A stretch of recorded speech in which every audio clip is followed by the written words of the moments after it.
চট্টগ্রামে আইনজীবী সাইফুল ইসলাম আলিফ হত্যার প্রতিবাদে ঢাকা বিশ্ববিদ্যালয়ে মশাল মিছিল হয়েছে। এ সময় জড়িতদের ২৪ ঘন্টার মধ্যে গ্রেপ্তারের দাবি জানানো হয়। মঙ্গলবার রাত ৯টার দিকে রাজ্য ভাস্কর্যের সামনে বিক্ষোভের ডাক দেয় ইনকিলাব মঞ্চ। পরে সংগঠনটি মশাল মিছিল বের করে।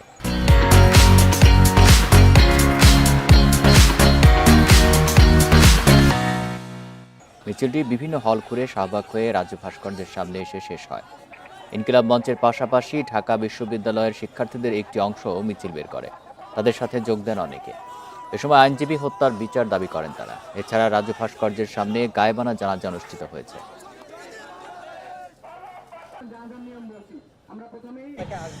আপনারা আগের মতো রাজ্যকে মন্দির পাহারা দিবেন। আজকে সন্ত্রাসীরা কিন্তু সুযোগ দিবে হামলা করে আমরা যেই বিচারের পথ পেয়েছি সেইটাকে রুদ্ধ করে দেওয়ার। আমরা তা হতে দিব না। এটা সম্প্রীতির বাংলাদেশ। সংখ্যালঘু ভাইদের উদ্দেশ্যে বলতে চাই, আপনারা উস্কানিতে পা দেবেন না। হিন্দু মুসলিম ভাই ভাই, সন্ত্রাসীদের ঠাঁই নাই। আমরা আহ্বান জানাচ্ছি ২৪ ঘন্টার ভিতরে গ্রেফতার করতে হবে।